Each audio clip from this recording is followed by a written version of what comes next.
yesterday, we talked to you about how vital it is that you're aware about how to manage the type of dementia that your loved one has, the type of dementia, because the management is going to be a little different depending on the type, and that your attitude sets you up for a better journey and a gentler experience of the disease. Today, our discussion is all about action. Just like your attitude is a game changer, your actions can totally change your story, your loved one's story, and your whole family's story. To put it simply, how you act, how you respond to the challenges that dementia brings can make all the difference. This is truly a place in your life where your impact is huge. One more technology thing there. Okay. Before you act, this is going to be review for the next few slides. In case some of you are joining us new. Before you act, always remember to recognize that the person is not the problem. The person has a problem.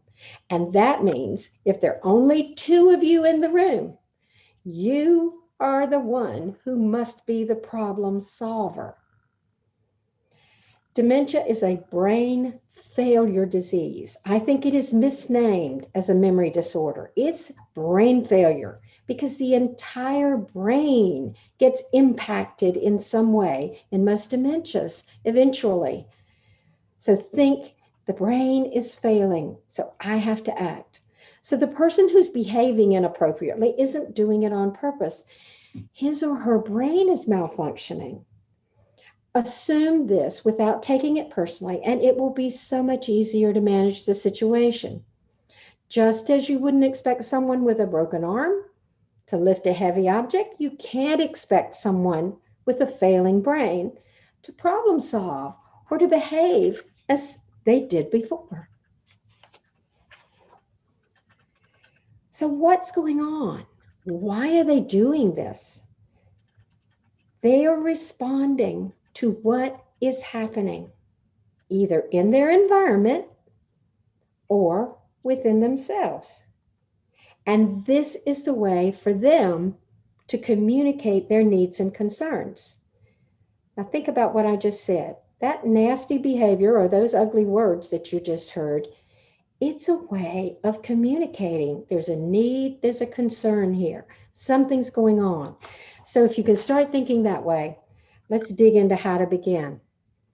The care partner's job is to be a detective. First, examine the events that led up to that behavior. What might have triggered this?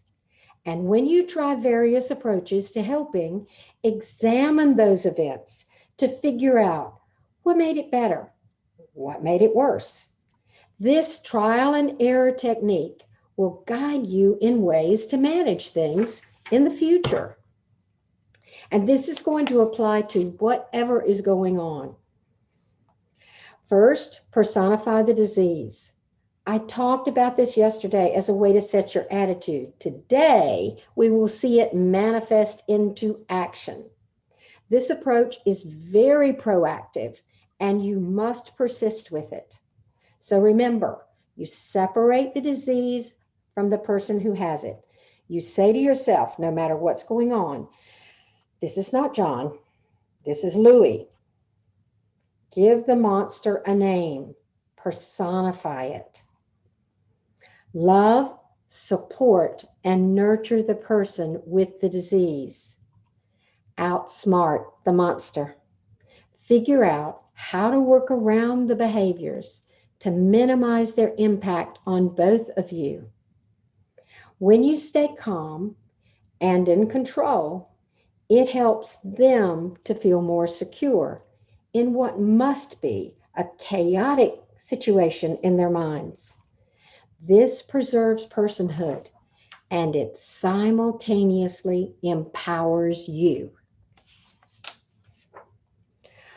When we're confronted with upsetting behaviors from our loved ones, which of these choices that you see on the screen puts us more in control? Helen just talked about this. to respond to it or to react to it? Which one shows that you've done some homework and given some thought to better ways to deal with it? Which one's more proactive and likely to result in a better outcome? When you are reacting, it's easy to spin out of control. Oh, people, I talk to hundreds of caregivers. I have done this for years. It is so easy to spin out of control. And when you're spinning, that's when you tell yourself, I'm reacting. I'm not responding. See if you can stop yourself when you feel that spin. Because when you're spinning, your energy gets drained and things tend to get worse. Responding puts you in charge. You can control much more than you may think. And responding means that you choose what happens next, even in a situation where it feels like they're very out of control. If you go to response mode, you're going to have more choices there. There are some basic techniques that are likely to work with you most of the time. First, trust your own gut about what to do. Once your attitude is set to be positive, proactive, perceptive, persistent, and to personify the disease, trust your own instincts. That still, quiet voice that moves you to make wiser choices. Now, others may say what they think you should do, but you know yourself and you know your loved one better than anyone. That often puts you in a position to know instinctively what to do. Use the opposite emotion to neutralize a negative one, like I talked about yesterday. A negative emotion that may come at you when negative behavior erupts at your house. For example, when they're angry, you choose to be cool and collected. Exit if you can. Ignore their words and respond to that underlying need or emotion. Sometimes just ignore what's happening and leave the room. Oh my goodness, I did that so many times.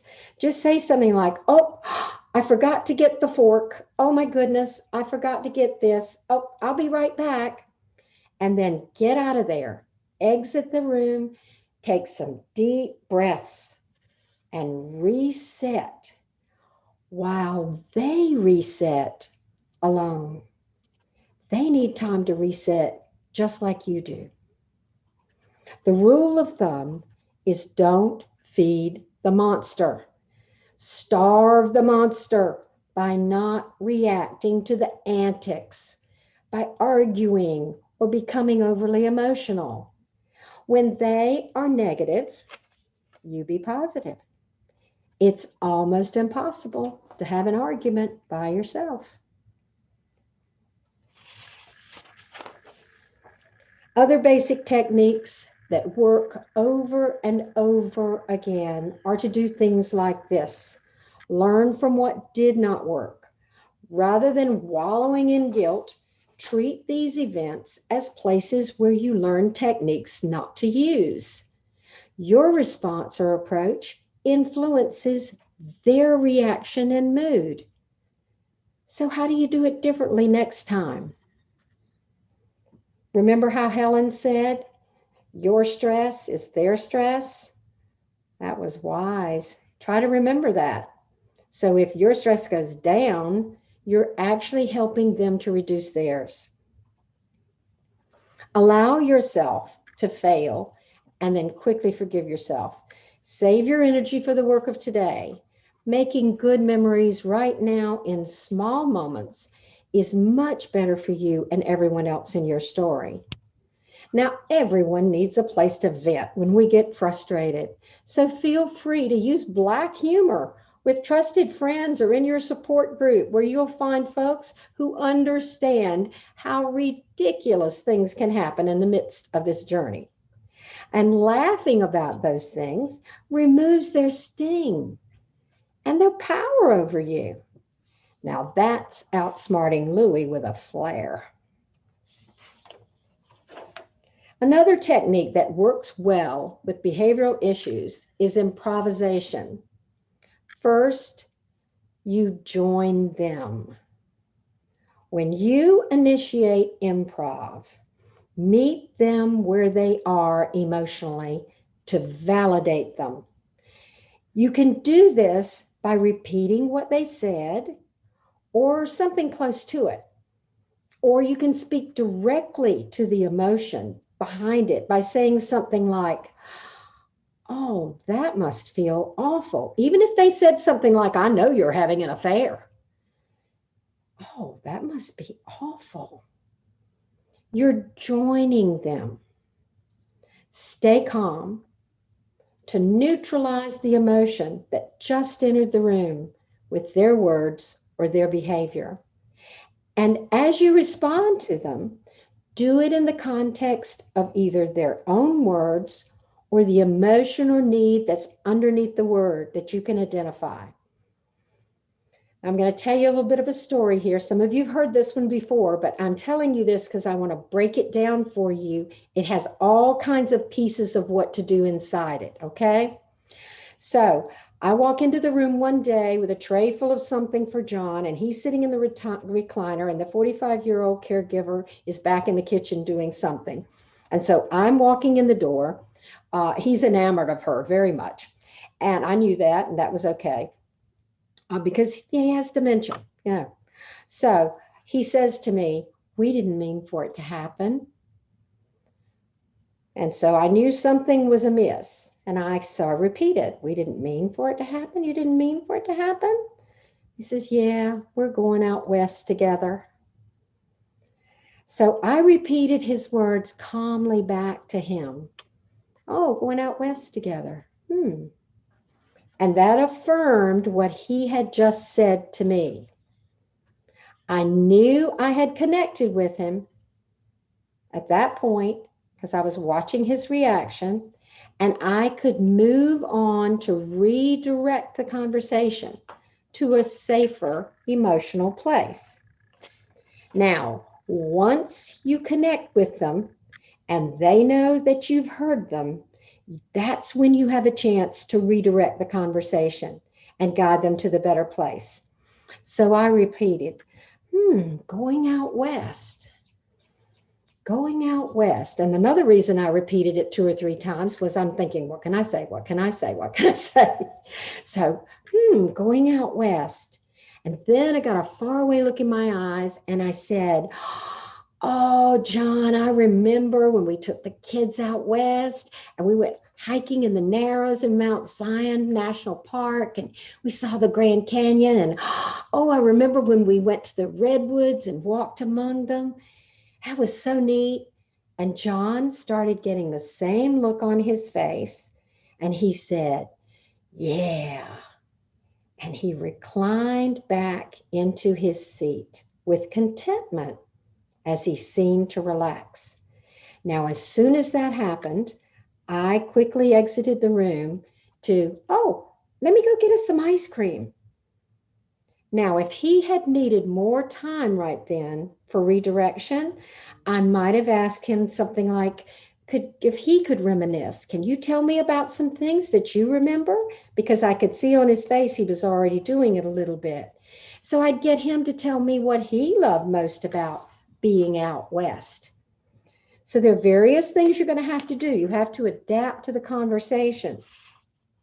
But by not reacting or getting upset, by personifying Louie and separating Louie's antics from John's personhood, I was able to keep everybody calm, John and me.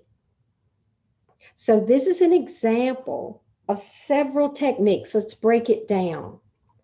This is an example of response over reaction. Now, what would reaction have looked like? What might have happened in that room if I hadn't embraced response over reaction? There was my husband telling me he was going to run away out west with a 45-year-old, nice looking lady. Could I have said, I can't believe you said that to me? Or I might have said, honestly, are you serious? You're going to run off with somebody else after all my years of pouring my life and heart into you? Oh, or how could you possibly say that kind of thing to me? That's awful. Now that's reaction. That's what you don't want to do. And you have to learn not to do that, not to take it personally. So stay on just a little bit with me on that, and see if you can embrace responding over reacting, because a lot of people have a very, very hard time shifting there. So what's the next step? You try to neutralize the emotion that's there, the emotion that's going on inside you when you hear, my husband wants to go out west with a 45-year-old good looking woman. Well, how about that? After 42 years of marriage, all that, stuff that can come up, you've got to learn to neutralize that emotion inside you so that you can help them neutralize whatever it is that's going on inside them, and then redirect the conversation. Remember how I said going out west, going out west? I remember that was the point of redirection of that conversation. And then reminiscing, when I started talking about the things we had done together and that he might be able to connect with, he might be able to start joining me again. So all these techniques, response over reaction, neutralizing emotion, redirecting the conversation, reminiscing, all these techniques will serve you quite well in many situations. In all situations, nope. This is dementia, and every dementia patient is going to be a little different. Every situation's different. So like Helen said, you're going to have to be flexible. But these kinds of things as your foundation, as your base of learning how to behave and how to think, are going to make a huge difference in managing your caregiver journey. Now, let me talk about reminiscing just a little bit. Reminiscing is when you state what you remember so they can join you in some way. In the story I just told you, I reminisced about our trips out west together. So try to think of a pleasant memory that you shared with them that somehow fits the context of what is happening if they've just said something outrageous. Okay, let's shift gears a little bit. One of the first things that you're going to have to consider when behaviors show up is whether a medication or an increase in medication or dropping a medication is causing this problem. Helen alluded to this in her talk this morning as well. And Dr. Bateman talked about it wonderfully, at some length. And I'm very appreciative because many doctors don't explain that to us when we're becoming caregivers and learning this new role. So I hope you'll go back and refer to those links in both their talks. Other helpful resources are on the LBDA Caregiver Brief number 6, which is called Medications for Behavioral Changes in LBD. Now that they are LBD specific. And my YouTube video, Avoid These Drugs When You Can. And you'll see how to find that also at the end of this when you get your, if you look at your links and your support information that go with this conference. But avoiding the drugs is huge. I hear about this almost more than any other topic when I talk to caregivers around the country.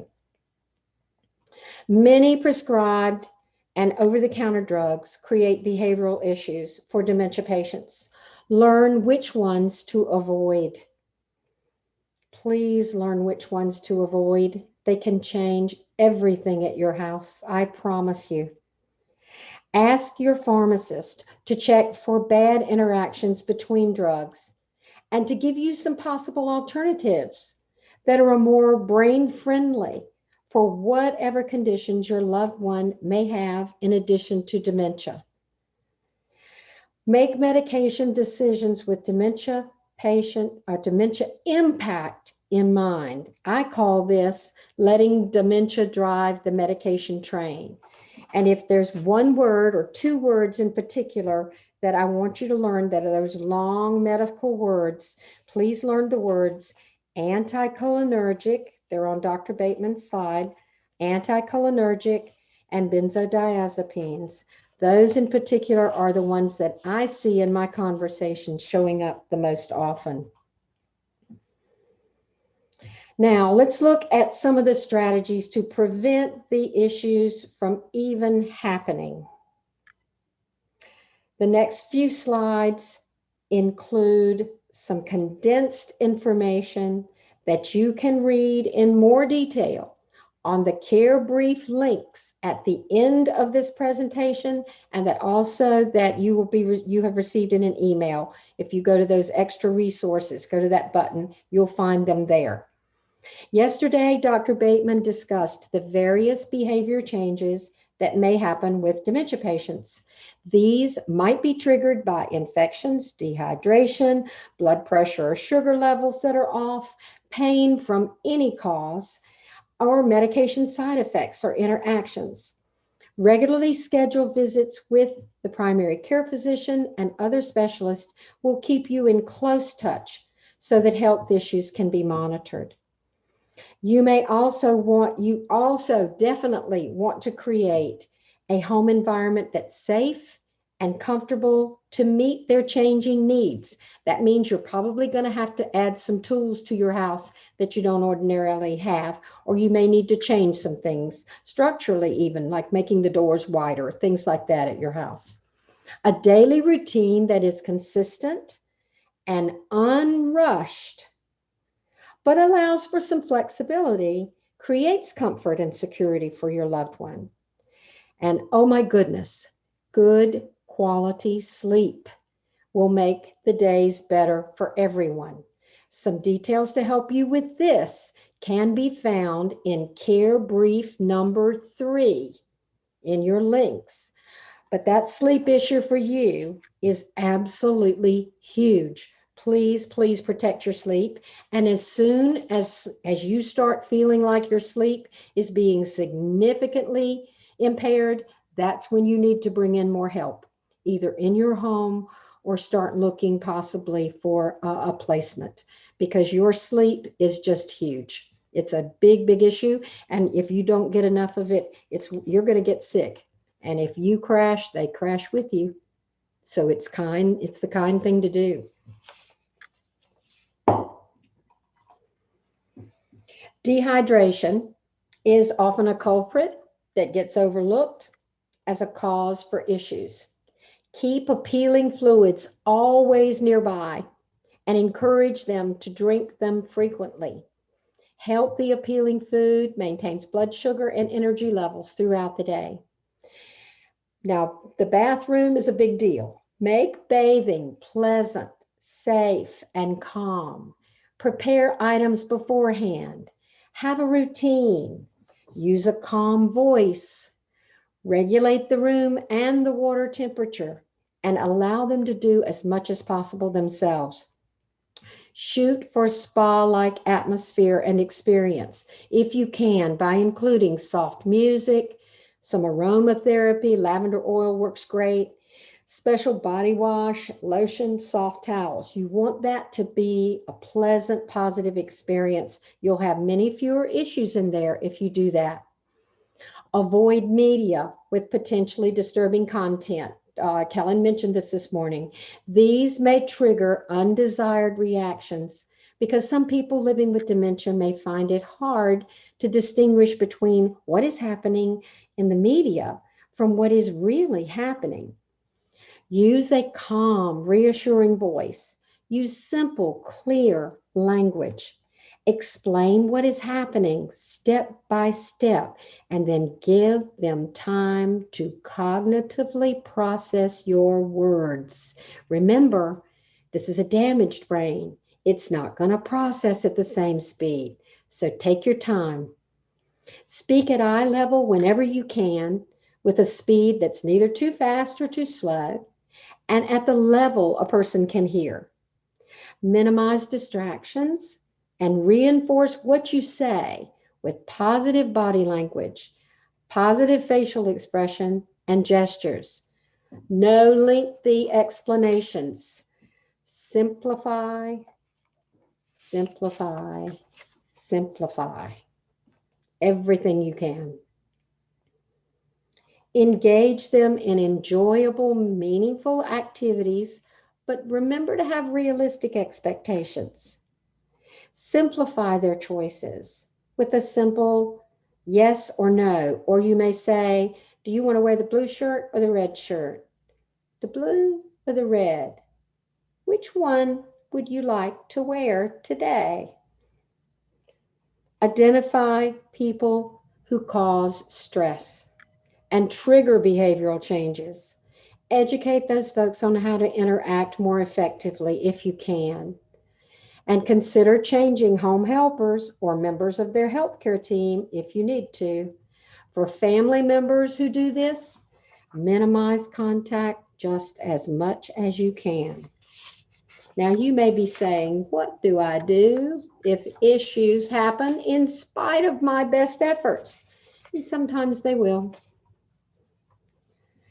Now we're going to shift to the strategies to manage the issues. And here again, I'm taking these from Care Brief number 4. Use problem-solving approach to identify the behavior, determine its cause, and select a strategy. Problem solve like this. Define the behavior. What might be causing this? Is there a medical issue? Did something or someone trigger this?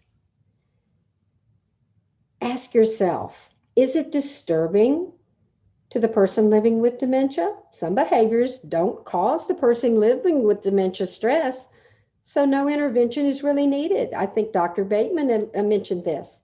Even if they're disturbing a little bit to you. So if their hallucinations are driving you up the wall, but they're not bothering them that much, don't go get medicine. No, that's not time for the medicine if it's not bothering them. Does it pose a threat to the physical safety of the person or anyone else? Whatever it is they're doing, is there a personal safety issue? If so, remain calm and consult a healthcare professional. Now, I do have another recommendation here that's very important. If you feel like you may ever have to call the police because of something, they're starting to get a little physically aggressive, I recommend going down to the police department and asking to speak to the people there. Let them know who you are, what your spouse's name or your parent's name is, where you live, what your phone number is, and that this person has dementia. Give the policeman a heads up so that if they call you, you want them to know that this is not a criminal matter. Ask them if they have been trained in how to manage dementia. Some of them have. I know where I live here in Wake Forest, the community is fantastic. And all the policemen are trained in how to manage a situation with a dementia patient. That training is available. If it's not there in your community, if you can if you don't have the energy, get a member of your family to get on that job real quick. Try to find somebody in the social services department, somebody in the health department, somebody somewhere who will start training people in your community, the policemen, the people who run the stores, because that training is available. It's out there now. One of the things we have to do that they don't tell us when we get this job is we are a part of a phalanx of people. We are a group of educators. A lot of us are the boomers. Guess what? We've got another job. We've got to teach people in our communities how to handle this thing. Now, don't get mad at me for saying that. Find somebody in your family who'll take that on if you don't want to take it on yourself. But that training can make all the difference in how things are managed. If your loved one gets out of control and police have to show up at your house, they're going to handle it very differently if they have that training. So that's just another suggestion of something you might do. Which strategies seem most successful and most likely to be successful? Experiment. You're not going to knock the ball out of the park every time. You're going to fail a lot. But so did Thomas Edison, and we have light bulb today. So keep on trying. Don't give up. Take into account the person's feelings when you're dealing with these behaviors. Make sure that they feel heard. And after trying a strategy, decide if it was successful. Build a list of the ones that do work, and those are the ones you want to keep using. Continue also to use the non-drug strategies aimed at preventing these events that we've already talked about and that you can find in the links. Now, here are some more strategies. Remember, don't take any behavior personally. Remember that it's the disease that's the problem, and the person living with dementia is not saying and doing things intentionally to hurt or frustrate or annoy you. The challenging behaviors are the person's response to what is happening in their environment or within themselves. They are a way for the person to communicate their needs or concerns. Focus on the underlying emotion. Fear, worry, frustration, maybe, rather than what is actually said or done. This allows you to respond more effectively by addressing the issue that's triggering the underlying emotion. Stay calm and carry on. Now, before you want to cut my head off for saying stay calm and carry on, let's see what that looks like. I know this is hard. Stay calm and carry on means speak in a calm voice. Use reassuring words that fit the context. Keep your face composed and your body language relaxed. Become an actress or an actor. Think Meryl Streep. I've said this before. You want to beat Meryl Streep for the Academy Award. You just want to do that. You're going to get really good at this. And the more you practice it, by the way, the better you're going to get. Okay, I got to tell you another story. John approached me one day, and this was not too far into the disease. I was brushing my teeth, and he comes up to the doorway to the bathroom that enters from the hall, and I glance over at him, and he is standing there looking like an angry bear. His hands are like this, his teeth are barred, and his eyes are like this. Naturally, I was surprised.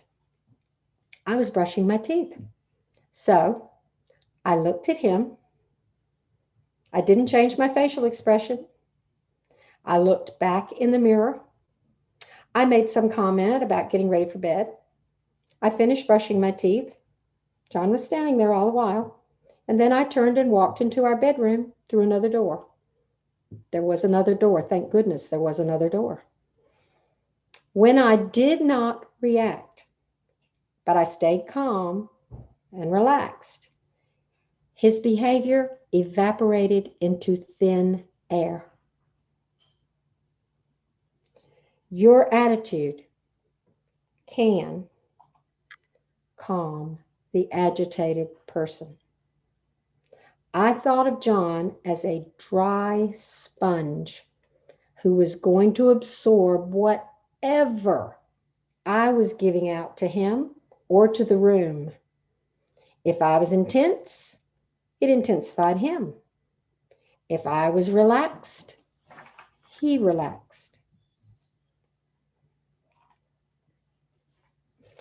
Speak to the underlying emotion. I know you've heard this before. We're repeating on purpose. Remember that discomfort, fear, worry, confusion are often at the heart of these behaviors. Speak to those underlying emotions when you respond. Now, there's another tool. Some of you, if you've been in the caregiver community for any length of time, you've heard the name Teepa Snow. Teepa, a fellow North Carolinian, by the way, is magnificent. And she has all kinds of videos and helps online. I think you can even click in and visit with her online once a month or something. I'm not sure exactly, but Teepa is fantastic. And one of the best things she's ever shared is 5 ways to say I'm sorry, because you're going to need to say I'm sorry a lot in order to calm things down at your house. So here's what Teepa says that we should do. 5 different ways to say I'm sorry. I'm sorry. I was trying to help. I'm sorry that I made you feel irritated or isolated. You're speaking to their emotion. I'm sorry that I made you feel like a child. You're speaking to their intellectual capacity. You're speaking to the fact that the relationship is now unequal. I'm sorry that happened. You're joining them in their perspective of the moment. I'm sorry. This is hard.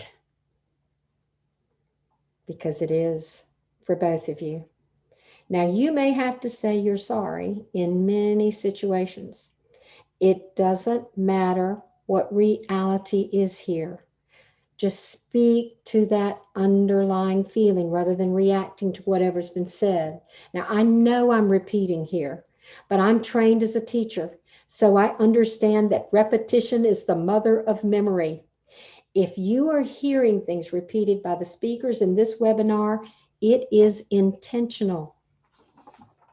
But aren't they magnificent, those 5 ways to say I'm sorry? Good advice. Okay, we're back to some more non-drug strategies from the care briefs about how to manage behavioral issues. Helen is also discussing some of these, and we're repeating them to underline how fundamental they are to your toolbox of skills as a caregiver. Don't argue or try to reason with them. Agree with and validate what they feel and say. Redirect and distract them with something they enjoy. And use therapeutic fibbing. So you can say things like, well, let me go back. You can say things like, you're upset. We're in this together. I can see you're upset. We're in this together.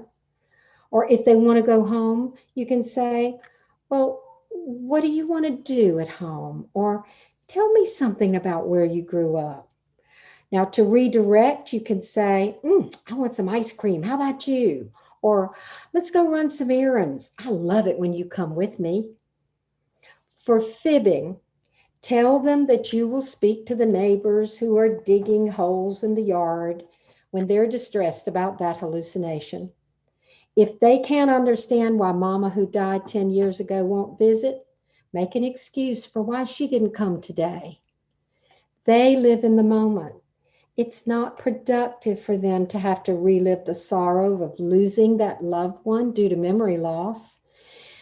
People, this is kindness in this context. It's not lying.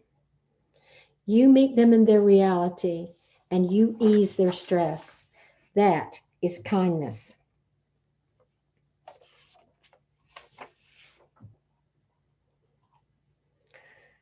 Here's some more non-drug strategies.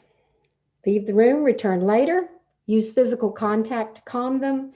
Use only strategies that maintain their personhood and dignity with respect.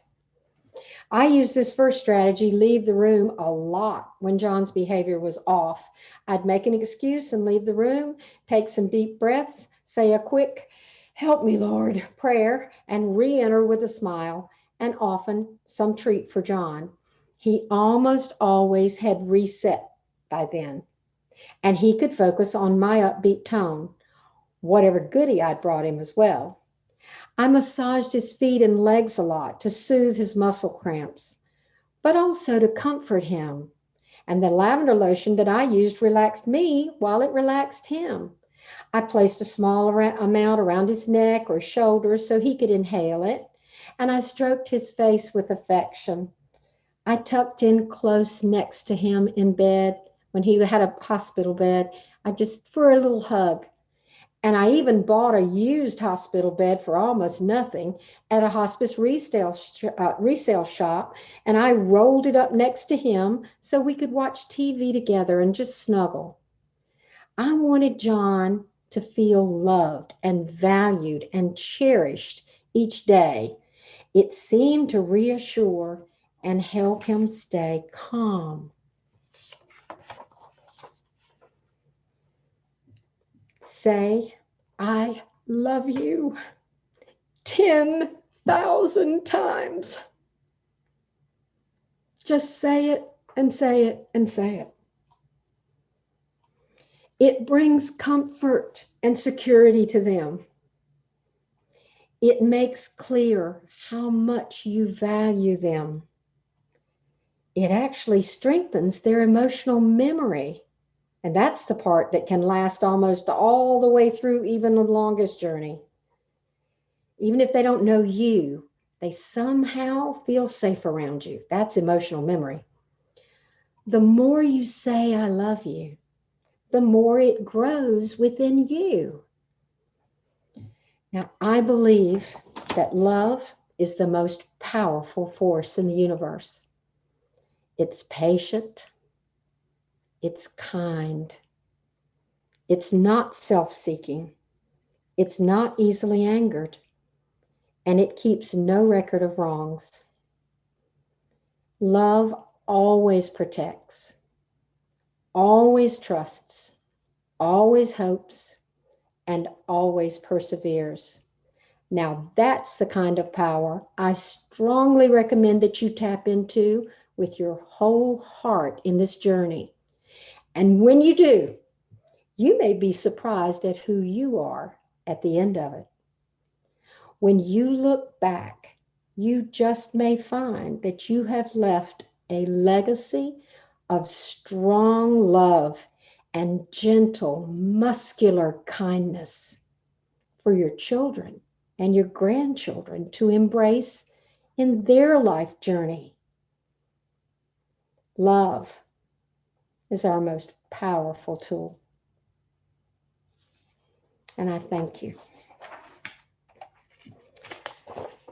I do want to remind you about the caregiver briefs that are here. Please use them, and especially a question that was asked yesterday about different people who could help you. There's a whole brief on that, caregiver brief number 5.